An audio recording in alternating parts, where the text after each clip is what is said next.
December 2016. Leicester City 4, Manchester City 2. Jamie Vardy's hat-trick exposed. Pep Guardiola's high line like a surgical incision. The English media had their moment. Pep said afterward that he was not a coach for the tackles, and the phrase became a meme before the press conference even ended. Continental football was dead on arrival. The Premier League had chewed up another philosopher and spat him out. You can't play tippy-tappy nonsense in England, not when the rain is sideways and the tackles come in high.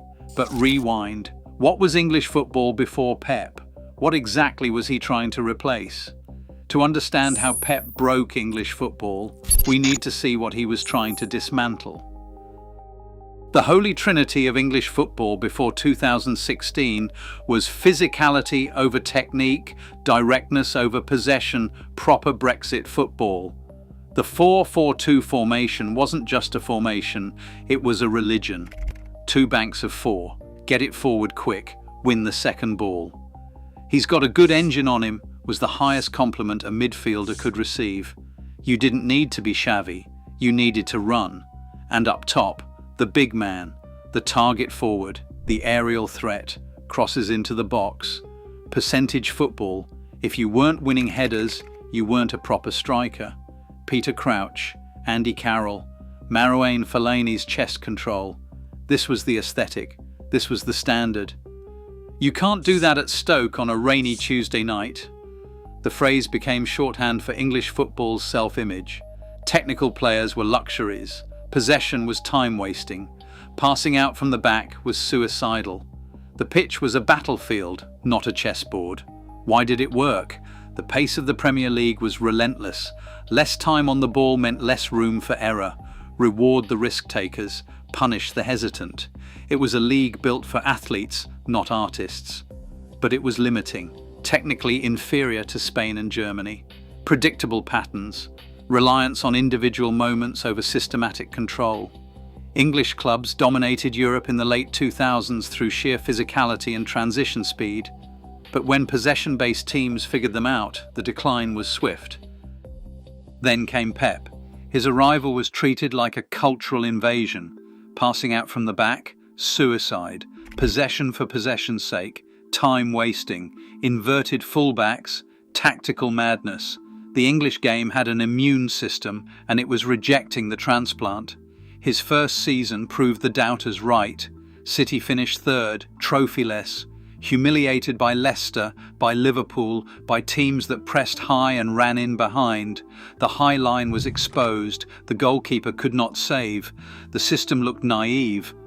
Here is what the critics missed. Pep was not failing, he was learning. He was studying the disease before he prescribed the cure, until it did not. 2017 to 2018, the Centurions season, 100 points. The vindication was not just in the numbers, it was in how English football bent the knee. Beautiful football had won. But more importantly, systematic football had won. Pep had not just assembled better players, he had rewired the entire operating system. The goalkeeper revolution. Ederson arrived, and suddenly the goalkeeper was not just the last line of defence, he was the first line of attack. Playing out under pressure became non-negotiable. Joe Hart, a 4-time Golden Glove winner, was discarded not because he could not save shots, but because he could not pass. Technical deficiency at goalkeeper was now a deal-breaker. Ederson's distribution turned the goal kick into a weapon. Opposition forwards pressing high, fine, he would chip it over them. Defenders dropping deep to protect space, he would play short and draw them out. The goalkeeper had become the 11th outfield player, and every team in England suddenly needed one. The fullback reinvention. Fabian Delph, a central midfielder, became a left-back, but not really. In possession, he inverted into midfield, creating numerical superiority in the centre. Kyle Walker did the same on the right. Later, Joao Cancelo perfected it. The traditional overlapping fullback was dead. Now they were auxiliary midfielders, half-space exploiters, creators of overloads. When City had the ball, the shape was not 4-3-3, it was 2-3-5. 3 at the back, 3 in midfield, 5 attackers, the pitch tilted forward. The death of the target man, Sergio Aguero, adapted, Gabriel Jesus thrived. Even Erling Haaland, when he arrived years later, had to learn to drop deep. The centre forward was no longer a static aerial presence.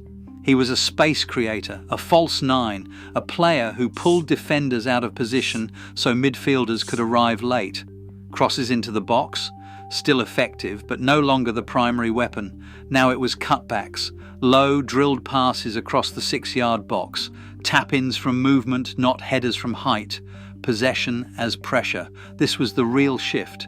Possession wasn't just about keeping the ball, it was about suffocating the opponent. High pressing, counter pressing, rest defense concepts. When City had 70% possession, the opponent had 30% exhaustion. The 6-second rule was simple. Win the ball back within 6 seconds of losing it or drop into shape. No half measures, no jogging back. The ball was either ours or we were hunting it. Positional play over positions. Players didn't have fixed roles. They occupied spaces, fluidity, rotations, collective intelligence over individual heroics. David Silva drifting wide, Kevin De Bruyne dropping deep, Bernardo Silva everywhere at once. The system was alive, breathing, adapting in real time. The trickle-down effect began immediately. Liverpool's gegenpressing under Klopp was already in motion, but now it intensified. Arsenal hired Mikel Arteta, Pep's assistant, and began their technical evolution. Chelsea, Tottenham, even mid-table teams started studying City's patterns. And then it went deeper. Championship managers watched Pep's documentaries. EFL teams started playing out from the back.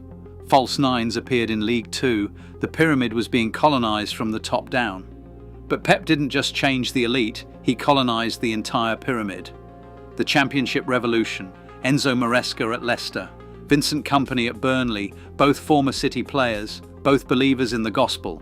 Maresca's Leicester in the 2023 to 2024 season featured inverted fullbacks, build-up patterns, and positional rotations. They won the championship playing City ball with championship players.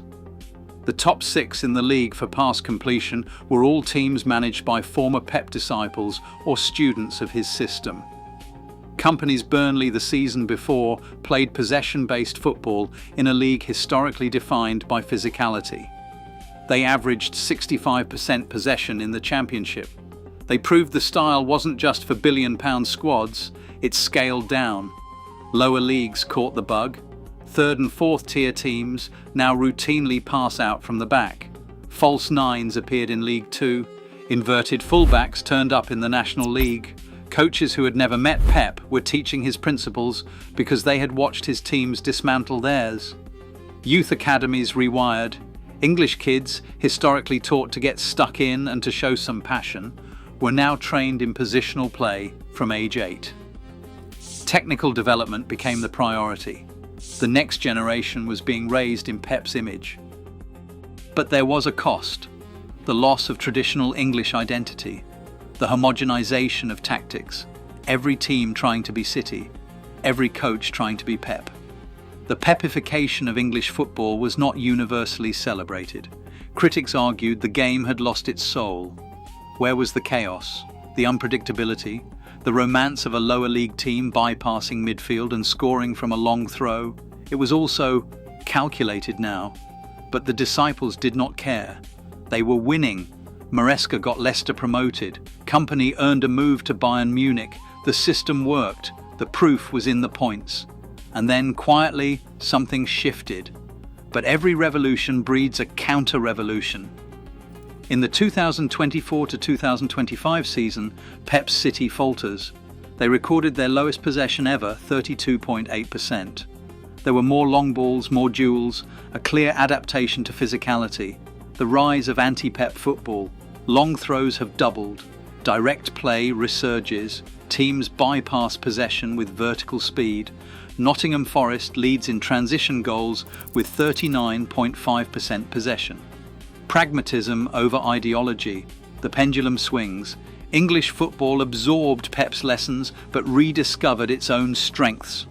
Pep did not kill English football. He forced it to evolve. And now evolution continues, with or without him. The revolution is over. The counter-revolution has begun. If you enjoyed this deep dive into how Pep Guardiola transformed English football, hit that like button and subscribe to Ball and Badge for more stories about the tactics, the players, and the moments that shape the beautiful game. We break down the history and evolution of football one story at a time. What should we cover next? Let us know in the comments.